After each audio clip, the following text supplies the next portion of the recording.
Hello, my name is Sydney, Sidders and Soulhan_do, and welcome back to the Kent Coast Walk. You join me here by the Martello Tower. Martello Tower number 3, which we finished off at the end of last time. And boy, was the last walk intense. We walked from Dover to Folkestone, where we are now, and we're going to be walking along the shoreline here from Martello Tower number 3 in Folkestone down to Folkestone Harbour. Look all around that area, there's plenty to see there, which I'm looking forward to. Then we're going to continue along the beaches, eventually get to the settlement of Sandgate, and then onwards to Hythe, where we'll be finishing off today. I have got, for once, I've actually remembered it, my Ordnance Survey, Dover, Folkestone and a Hythe map right here. Without any more waiting, I guess we'll get going with the walk. Just before we head down to our walking group, I wanted to quickly talk about the Martello Towers. Martello Towers were built by the British Empire, with some exceptions, around the early 19th century. With Napoleonic France at the time being a threat to Britain, they wanted to boost their defence. Ultimately, the Martello Towers never saw action, but some of them were later used as lookout points during World War II. The ones here on the south coast of England, running from Folkestone to Seafront in East Sussex, are numbered 1 to 74. That is quite a lot of Martello Towers, and we will be passing quite a few of them in Kent. Though out of that number, a large amount of them no longer exist due to erosion from the sea or being blown up. Just across from where we are right now, at Martello Tower number 3, you can clearly see Martello Tower number 1. This one has been converted into a residence, so people now live there as their home.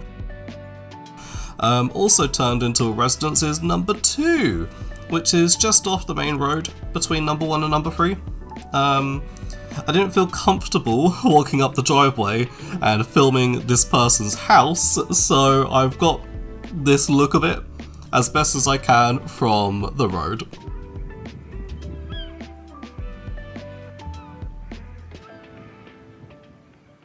And we've been greeted with some great views across the water today.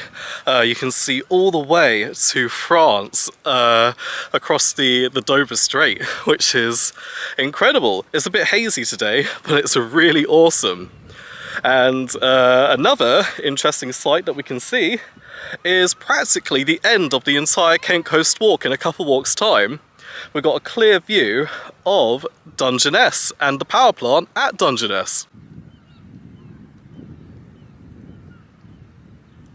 Right by this trumpet on the seaside of Folkestone, we will be meeting Ben and my mum and Amma and also Beth.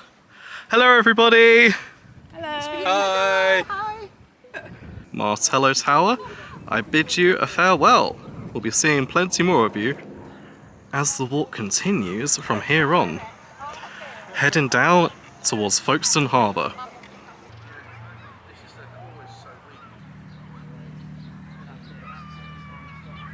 Oh wow, look at this one! I found a wild insect of some sort.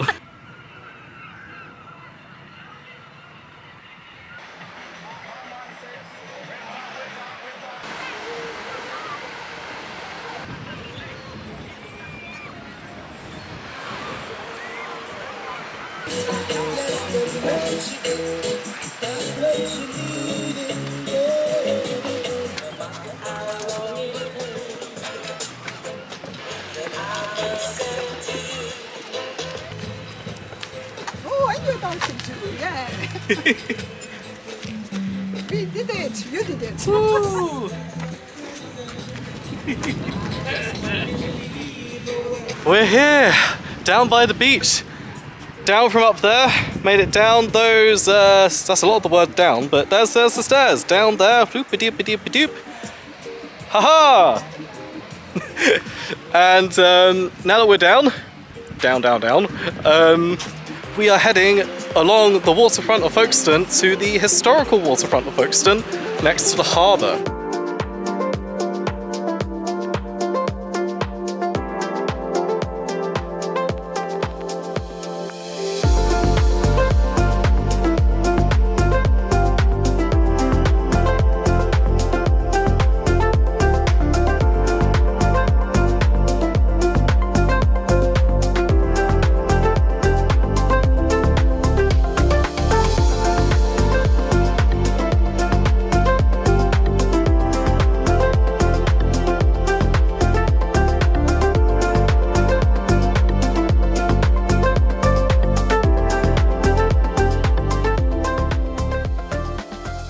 have the Folkestone Mermaid. Created by Cornelia Parker in 2011 and inspired by The Little Mermaid of Copenhagen. The Folkestone version depicts a more confident woman and celebrates the local community by using Georgina Baker as life cast for the sculpture, a native of the town.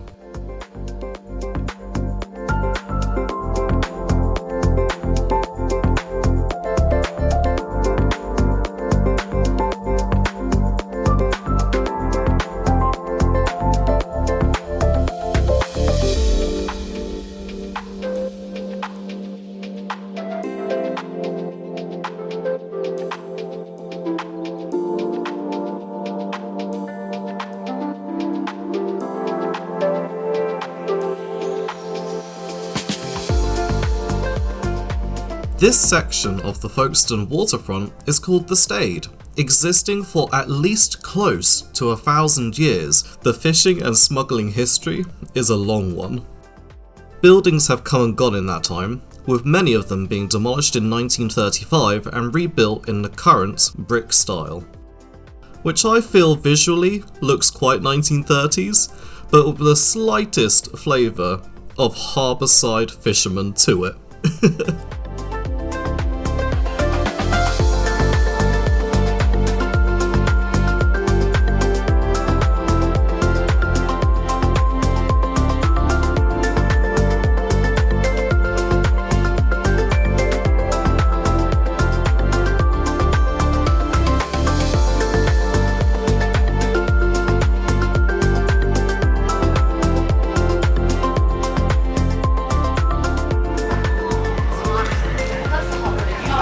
We just made it to the point where we climb up onto the old railway, where there's like footpaths, it's now pedestrianised and stuff and looks cool. Lifts for essential use, disabled access. Excuse me?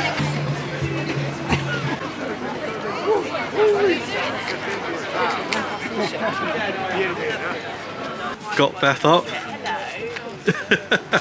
And now we're on top of the Grade 2 listed railway viaduct and swing bridge, which once saw trains travelling to the ferry train station up ahead. This rare example of harbour crossing viaduct is one of the many parts of Folkestone currently experiencing redevelopment. The entire seafront area has so much redevelopment going on, and this is just one part of it, and you can really see the amount of money they're putting in to bring tourists to the town. You've got great views of the harbour.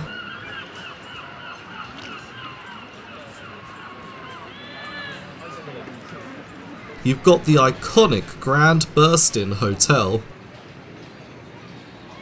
And you've got a pleasant wild grass lined path.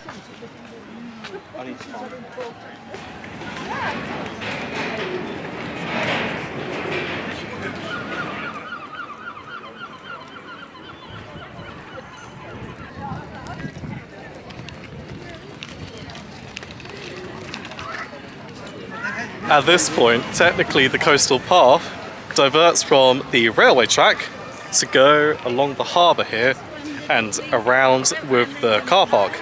But I'm going to be showing you the train tracks continuing to a really cool feature that they've recently renovated here in Folkestone. I'm super excited to see this converted train station. Folkestone Harbour Train Station. Once used by many to ferry onwards to Boulogne-sur-Mer and Calais, this was the location of the world's first timetabled rail-sea-rail service, and connected London to Paris in 12.5 hours, though travel times improved with advancements in transport. Passengers dwindled in the later 20th century with competition in Dover and the Channel Tunnel, and regular ferry services stopping in 2000, sealing the fate of the station. The last train service was in 2009, after which the station was abandoned until the brilliant redevelopment began. Please check out the fascinating Folkestone Seaside website for more history. Folkestone Harbour train station is one of the most interesting and unique sights that I have seen on the entire Kent Coast Walk. what they have done to this place is amazing. Completely renovate the whole area to make it a pedestrianised area with so much tourism, so much life, lots to see, like all the shops, they brought nature into the train station. It's just like amazing. Absolutely going to be one of the best tourist attractions on the entire Kent Coast Walk.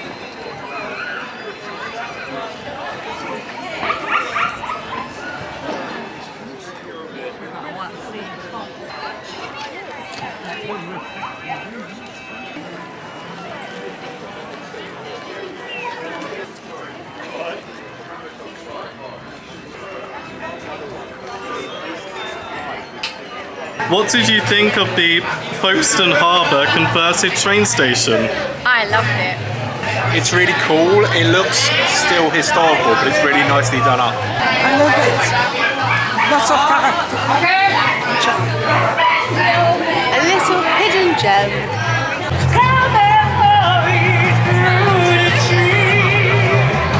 Making our way down the Folkestone Harbour Arm, and it is crowded. Apparently they've got some sort of show on today, and it's like the peak of tourist season. Beth and Ben have waited at the end because there's just so much crowds. But look at this place.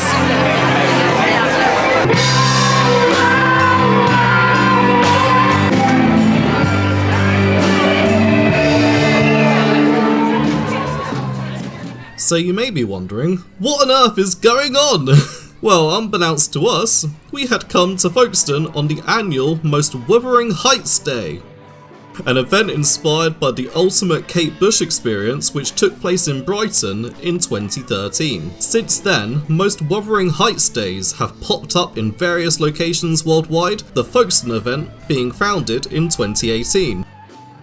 As of 2025, Folkestone is the location to have held the event most times in the UK. It certainly is quite the spectacle to see all the red waving to Wuthering Heights and other Kate Bush hits. What an incredible scene there is here today. I had no idea this was going on. We're heading towards the end of the Harbour Arm now where it's less crowded. But back there, there's this absolute crowds of people dressed in red. The views from here are also absolutely lovely. You got all the way back the way we came on the last walk from Dover along the Warren. Just wow. And where we've been today, you can see the Martello Tower over there. And the historic waterfront, and to where we are now with the hotel and everything.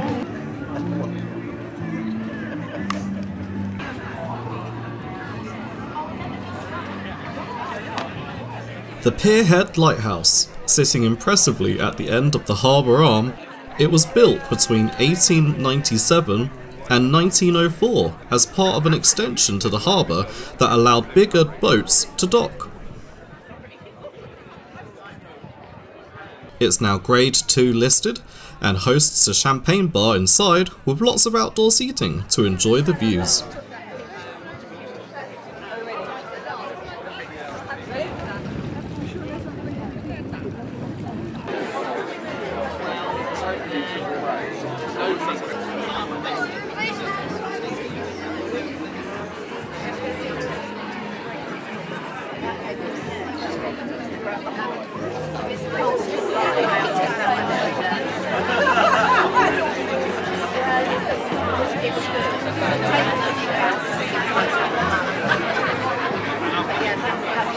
Heading back down the other side of the Folkestone Harbour Arm.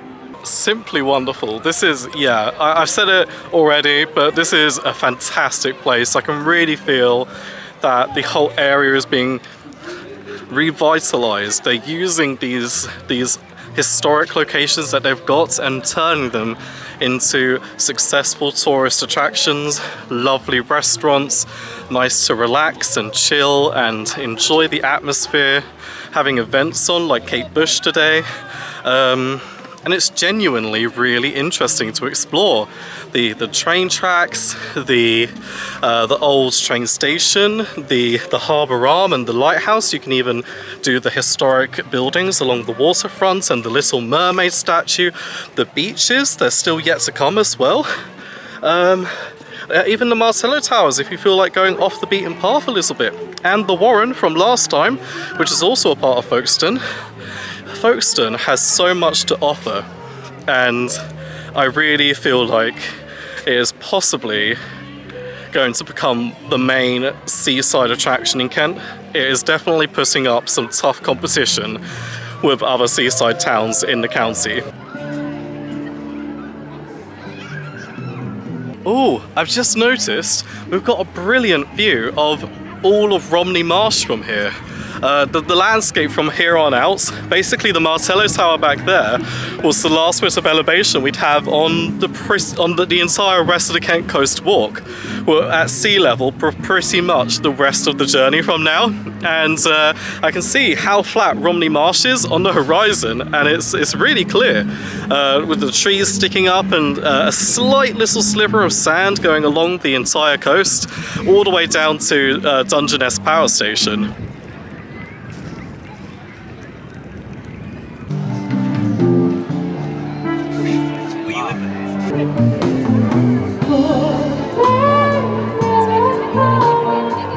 It's Ben and Beth! They're here!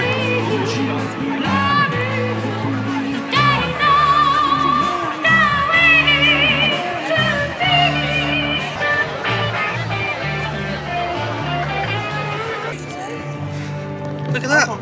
It's really cool how it says they've used like... Next up, we're heading along the seafront of Folkestone.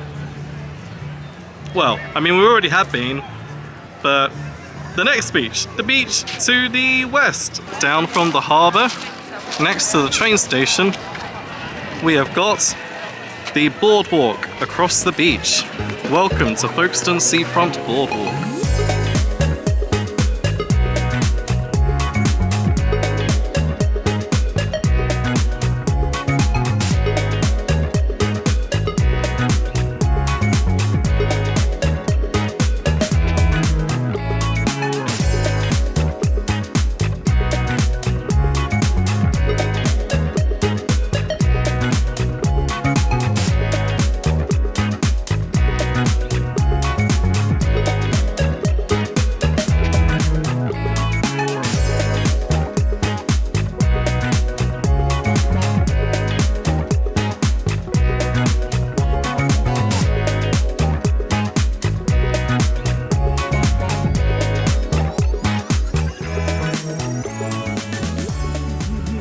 How have you found the boardwalk? Yeah, it's great.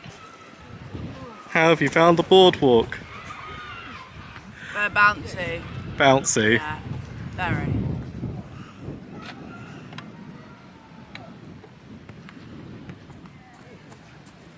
How have you found the boardwalk? It's really nice, really beautiful, really scenic. Wonderful. Especially with the dancing.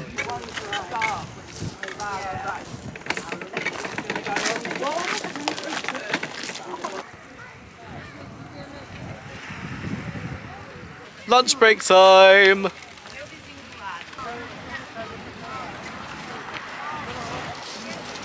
Lunch done. Let's walk along the Lower Lees coastal park of Folkestone, along the beach, on the last section of Folkestone as we head towards Sandgate. What's the sculpture about? The sculpture is about climate change. There's an icy peak with an Inuit person and a seal, which is melting due to climate change into the pool of oil. Oh, that's what the black stuff is. Yeah.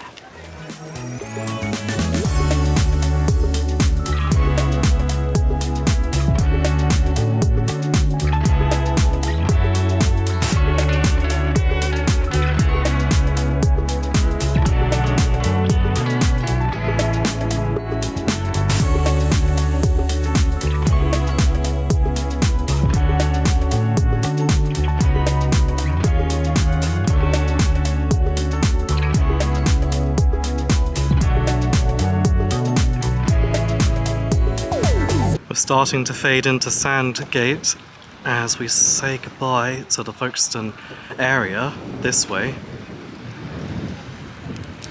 And turn around this bend towards Sandgate, which I can just start to see the buildings of further down the coast.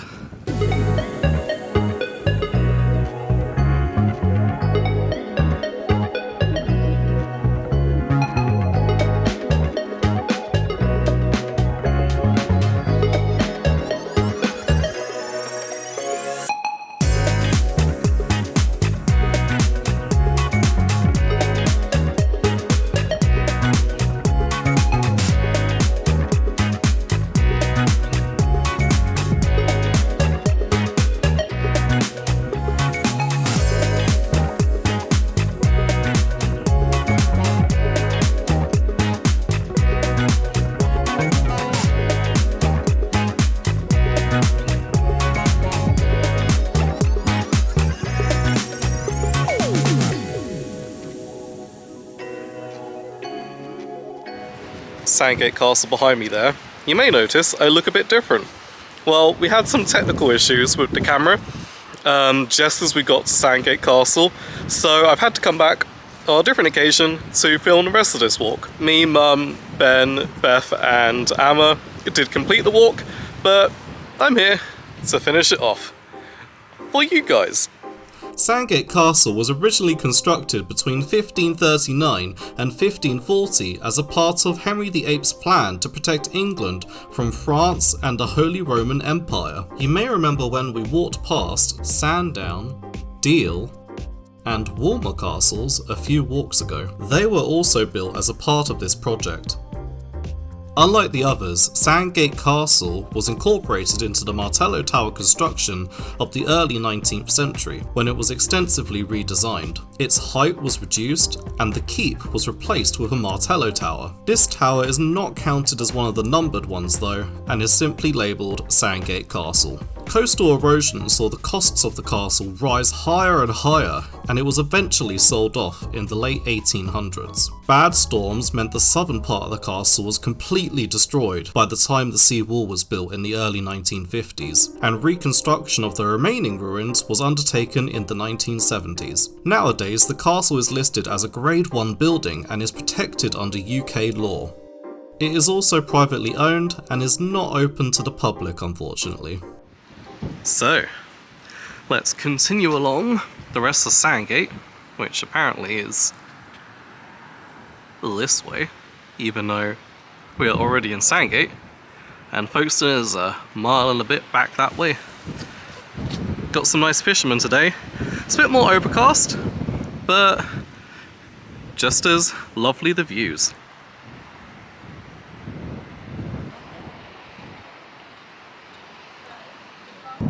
Cool signpost here in Sandgate, which says that Sandgate is 28 miles away out to sea. Because Sandgate is just outside Calais on the French coast. 28 miles away. Wow.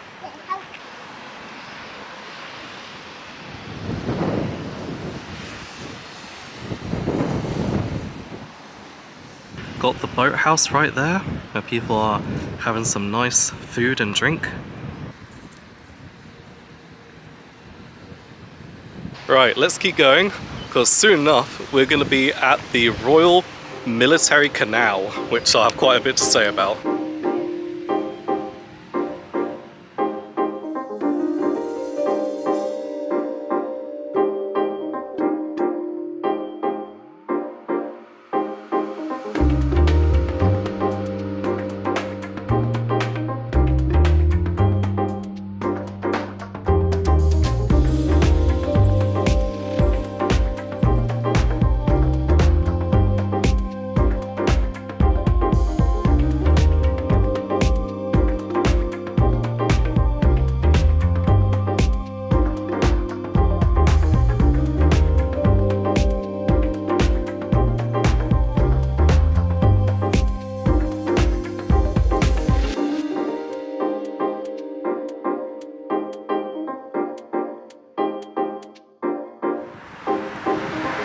Reaching the end of Sandgate here, and just over here we can already see Hythe quite clearly in the distance, not too far away.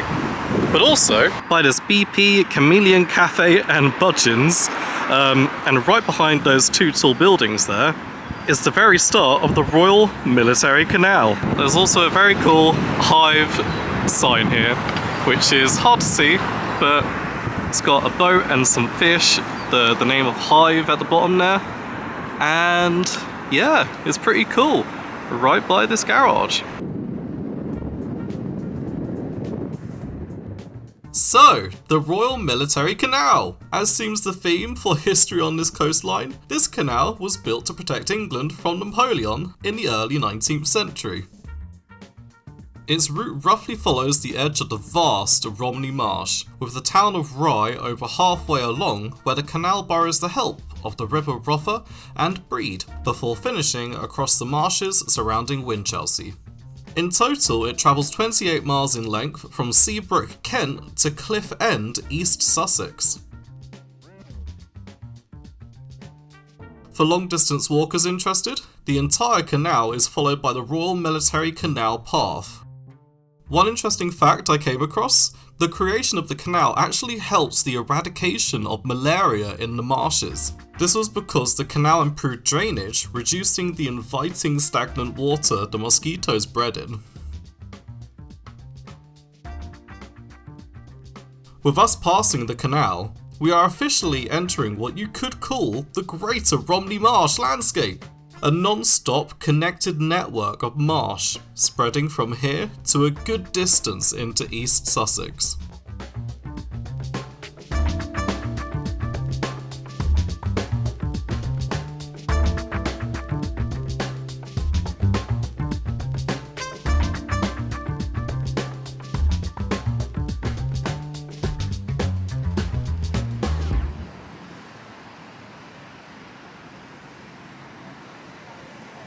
Okay, onwards to Hythe!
Here we are, the start of Hythe. We've made it. We're gonna walk along the coast of Hythe and see what the seafront there looks like.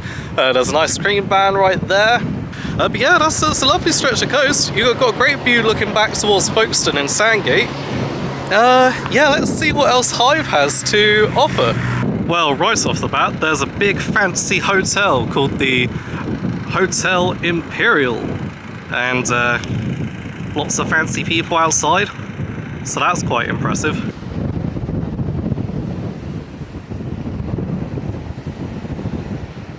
A lovely map of Hythe with a really cool depiction of the town on top of the signpost. I like that quite a lot. That's very lovely. And it's a well-drawn map. You can see the church, you can see the high street, and we're all the way down. Oh, there's the Royal Military Canal as well, going straight through the town. So we're all the way down here by the coast.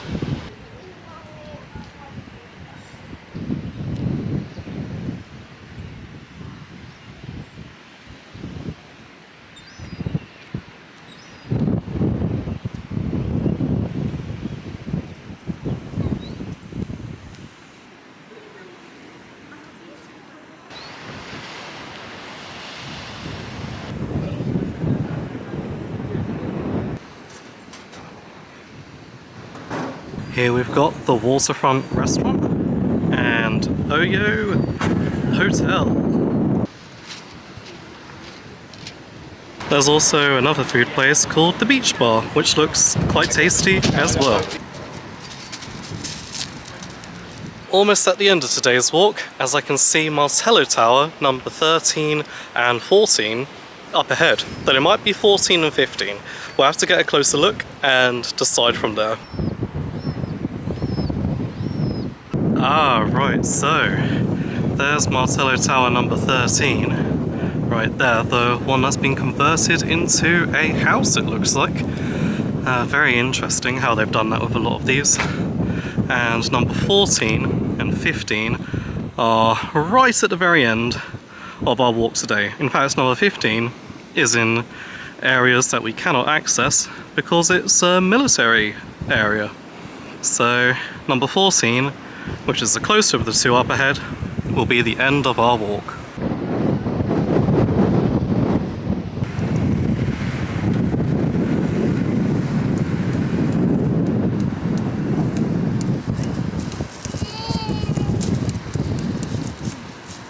That's the end of the promenade behind me, so this last small little section of beach which we are allowed to access up to Martello Tower number 14 will be on the beach. Right there you've got the lobster shack, or should I say the lazy shack. I just said lobster because there's a picture of a lobster on the sign.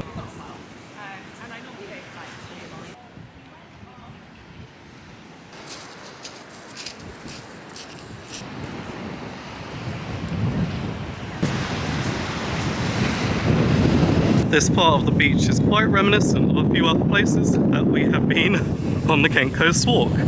Those being Deal and Whitstable, and possibly some others, with the boats on the beach, the sort of darkish coloured, well, black coloured shacks or beach huts. We'll be seeing a lot more of those as we get into Romney Marsh. But yeah, it's very pleasant.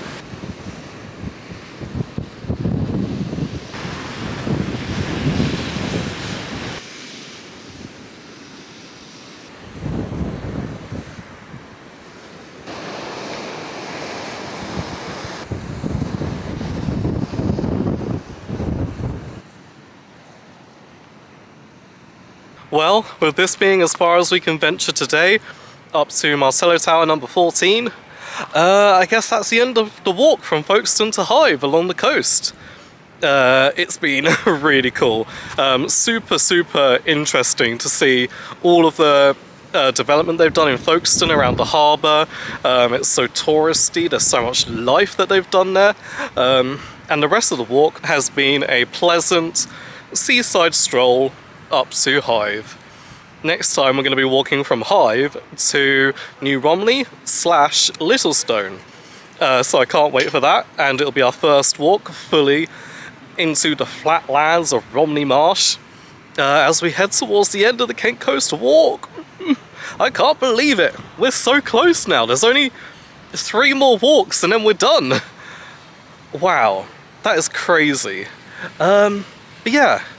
You have to find out how we're going to get past the Hythe military range next time, because that's quite a big area of coast that we're going to have to find a way around. But I'll leave that for the next video for you to find out how we do that. For now, I'll leave you a few more clips from this area, and don't forget to believe in the rainbows. Goodbye, everybody!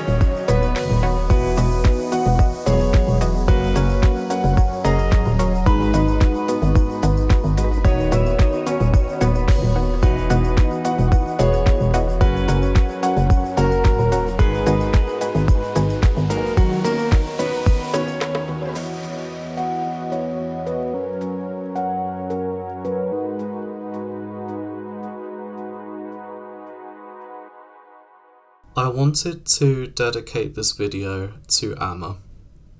Amma was the most incredible, inspiring woman.